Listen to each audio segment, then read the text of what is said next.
Well, there's no question that in the news of late, credit ratings have taken center stage, especially in view of the United States and what happened with Standard & Poor's, the rating of the United States credit rating.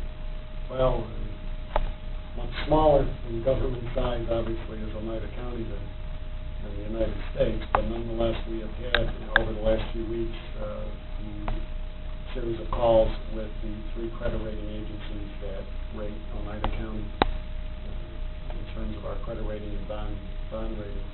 And over the last 3 weeks, the Comptroller and I have been on 3 different conference calls with the rating agencies out of New York to discuss the situation of the county's finances over the last year, review past, the present, and a little bit of the future, looking into what we are facing. And the good news for Oneida County at this point is that all 3 agencies affirmed the county's rating as has been in place for the last couple of years. In particular, the Standard & Poor's maintained the A+, as did Fitch with an A+, and Moody's sets in with an A1. Now, a little bit of the differences on those with the outlooks is Standard & Poor's rated us A+ with a stable outlook. Fitch and Moody's both, while holding up our credit rating, did so with a negative outlook. Now, the good news is that rating maintains itself, and I think what it says is that in the very difficult times that Oneida County has faced, as other counties have faced as well over the last few years, in particular with the drop in the economy, the loss of various revenues on the state and federal side, and the ever-increasing mandated costs that counties face, and a dwindling fund balance, which we've had to use to balance the county budgets, which, as I've said repeatedly, we can't continue to do, and evidenced by where we are at this point in the game.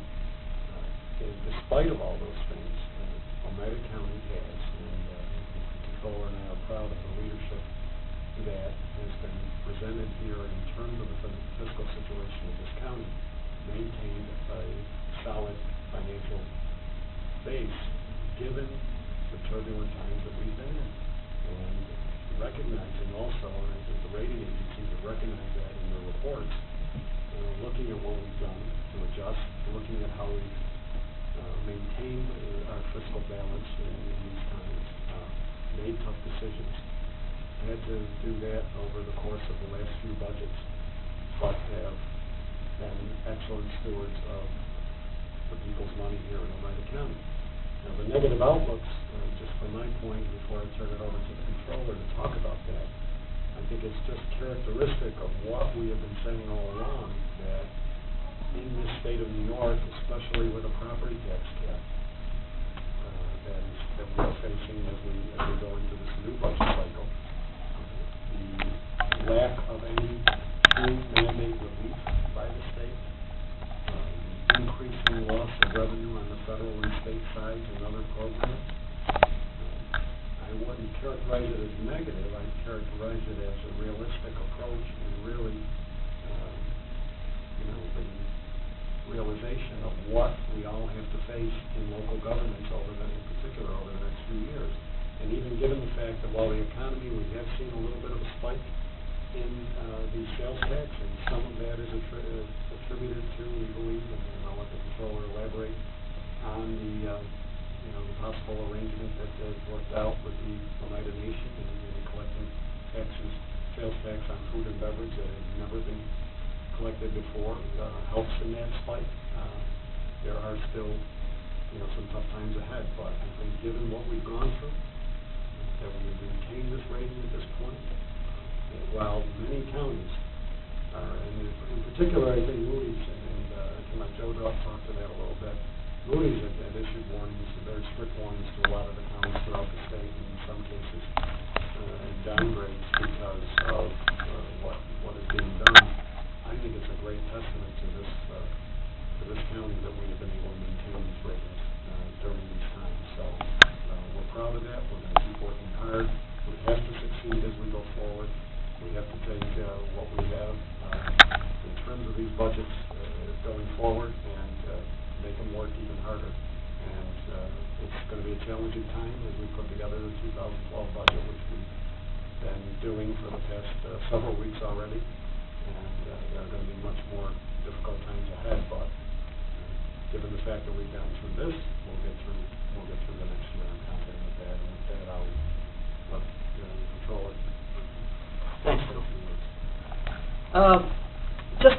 As Tony mentioned, a couple of the rating agencies labeled our outlook as negative, but I want to make it clear that a negative outlook is not tantamount to future downgrade. All that they're saying in their rating analysis is that there's obstacles that we have to overcome. And I think with our current leadership, Tony's done a great job with the budget the last 3-4 years. I'm sure we'll be able to make strides in overcoming those obstacles. And the obstacles, some of the obstacles that I did mention were the mandates, the lack of mandate relief, the tax cap, the general economic environment, such as the loss of federal revenue and things like that. But, you know, I think through a lot of hard work and a lot of research, we're going to be able to find some alternative sources to balance our budget, and I think we're going to be okay. So I want to make that clear that the fact that we've been labeled a negative outlook by 2 of the rating agencies is not tantamount to future downgrading our rating. And Tony mentioned about the sales tax increase in 2010 and 2011, and that's primarily because of the gas prices and also the arrangement at the casino whereby the beverage and food sales have been leased out to a third party, and that third party is now collecting sales tax as a reimbursement to the state. Can you explain why the negative outlook is actually not so negative? Well, all it's saying is that the county has obstacles to overcome that can be overcome with with alternative revenue sources, alternative expense reductions, and things like that. For instance, the tax, Tony mentioned the tax cap. It's going to be very difficult to stay within the 2%, and I'm going to leave it up to Tony and his budget team to handle that. But there are other sources of revenue and expense reductions that we can look at to hopefully stay within that 2%. If we can't, then we'll see what happens. I think I can maybe elaborate on that a little bit more. I think as Joe said about the negative outlook, I think it's a realization, as I said, of what there is to come in terms of all counties, and what we have done and what we have made no secret of and have not avoided is the fact that we have drawn down on reserves in our fund balance to help balance our budgets to avoid large-scale increases. The problem comes, as I warned a few years ago, as Joe and I standing here warned, that there comes a time when it's no different than your own savings account, that if you continue to draw from your savings account to pay your bills as you go forward, there comes a time when that empties out, and there's not an easy way to replenish that. So the negative outlook is, as Joe said, it's not a recognition that automatically, the next piece is downgraded. It's a realization of, okay, you have some tough decisions to make too.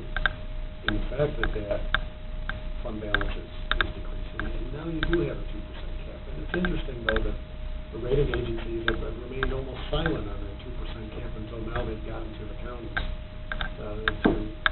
to not enforce it, but to bring it up as a realization of what we have to deal with going forward, because traditionally rating agencies look for you to grow revenues. And they look at tax increases, they look at other areas of revenue generation to make that happen. So now, given the point that you can only raise taxes at a 2% clip, unless you want to push that, obviously you can. But, when fund balances are decreasing, what are the next steps? And that means that's just what Joe said. We have to just, run a tight ship for 4 years. We'll continue to do that even harder. It'll be a difficult budget going forward. It will be for the next 4 or 5 years, given this tax cap. So those are the kind of things that are in the outlook, and no different than we would look at it, going forward. You keep talking about extra revenue streams. How much do you miss not having the land clearing agreement you had?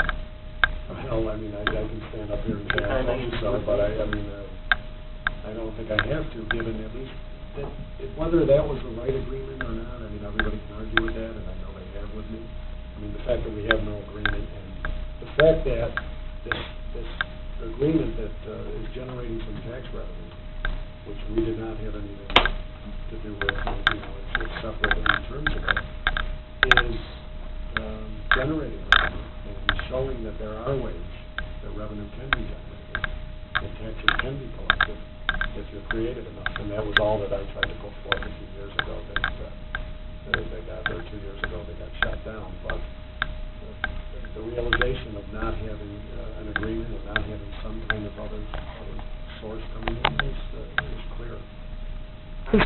I'm unfamiliar kind of with the budget, but how much do you anticipate like having to bond for, or like do you guys have to sell bonds for this budget? Not for the operating part of the budget. The budget we're talking about here is the operations of the county, you know, all the social service programs, public health, public safety, and things of that nature. Our bonding is done for capital projects such as paving roads, bridges, infrastructure repairs, and things like that. I think maybe you're asking the rating. The rating issue is on the overall county finances, which then has a determination on those rates when you do go to bond and borrow. Right, but do you anticipate having to bond for any project? Well, we're going through our capital project budget right now, but again, that'll be a part of the full budget. But obviously, in difficult times, I mean, we cut back significantly last year in our bonding because given the financial situations we're in, we have the capital request before me now. The capital review project will meet the review committee will meet in the next few weeks, and we'll go through that. But we haven't made a determination on whether or not how big that capital budget will be. You saw what happened when the country's credit rating was downgraded. What would that have meant for the county if that happened to us? If we got downgraded, our interest rate would have increased on our borrowing because the investors would want for an increased risk, they would want a higher interest rate. So that's a direct impact when your bond rating gets decreased. You pay more for interest. Just how tough is the 2012 budget? It's extremely tough. It's you know, every year I know everybody at home, we're like a broken record. We always talk about how tough a budget is. But I mean, given the situation that the state has put us in, not just about the tax cap, but with no mandate relief at all, the loss of revenues over the last couple of years, the cost of retirement, health benefits, Medicaid, continuing to grow at the rate that it does, and the lack of any, recognition that of what the union contracts effect have on us.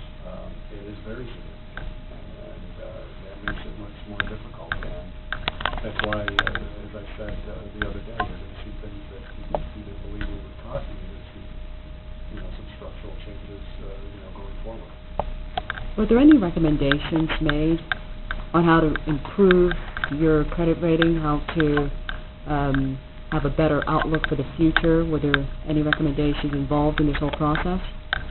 Yes, there was. Basically, the rating agencies expressed to us in the reports to replenish the fund balance. That's a lot easier said than done. That's probably the biggest. That would be the biggest achievement you could go toward increasing your rating. But in these times, if you maintain a balanced budget, I think everybody's going to be happy. It goes back to what I said before. When you draw down a savings account, how do you replenish it?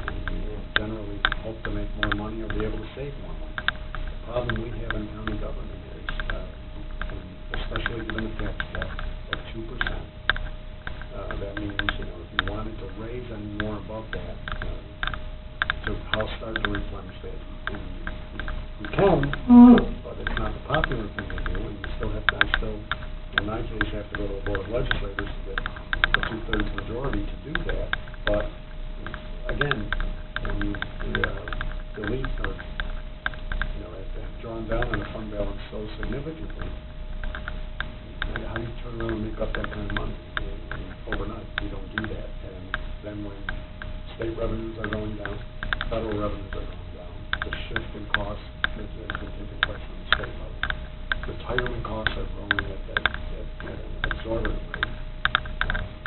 Health benefits, the other costs of a normal budget, and the debt service that you still have to pay on some of the capital projects. So you're at a point where you have to keep moving forward in terms of doing the things that need to get done in terms of roads and such. But at the same time, now you got to start pulling back on some of those because you just can't afford it anymore. One of the things that you kind of mentioned is like the revenue streams from state and federal aren't coming in, they're mostly bonding for capital projects. I mean, how much does it hurt you? Last year we got a bunch of money for sewers, for instance. How much does it hurt you that we're not getting the federal money for things like infrastructure? I mean, is this county going to be in like a stagnant? Well, the sewer one is a little bit different because it's on a separate budget line in terms of that. But the realization of what we're not getting on the federal and state side is one of the big areas of road improvements. But I'm talking about like just in the sense of the development of the county. Is that hurting the county? Is it going to put it in like a stagnant? Well, there's no question. I mean, we can't continue to do all the things we have done, given the loss of revenues and given the tax cap that we're facing. And that goes beyond just doing the things that need to be done. It's doing the other stuff that we do in terms of services. So which are vital, which are important, but are going to be on the block. Can you rule in or out new revenue streams as far as like you did the vehicle tax? Well, no, I mean, I can rule it out because the one new revenue stream that we saw that the state legislature refused to grant us was the cell phone surcharge, which really is, one of the chief revenue streams to run our 911 centers, which, again, it wasn't a new revenue stream. It's just a revenue stream that Oneida County didn't get, and 47 other counties had it. 4 others were looking for it. And the state refused to grant it because they wanted to be the tax cutters and they wanted to be the heroes to say, we're not instituting any new fees or services, but we're going to mandate the counties do a 2% cap, we're going to take all this money away, and we're not going to let them do anything. But that's the only one you... Well, that would be the only one. We don't, the county has, the motor vehicle fee, that's one that we have. We really not, county government is not really in terms of, fee structure, other than, certain things in the health department and in weights and measures, which are, we've done over the last couple of years, but are minimal, but are not universal. I mean, the cell phone charge would be a universal type charge that would garner a great deal of money. There's no real magic pill out there on a fee that we could do, in the county. I mean, the magic fee that we have is sales tax, which we're not going to raise at all. I mean, obviously, we're at the highest, one of the highest in the state. And the property tax, we're capped at. So where's our revenue after that? It's not there.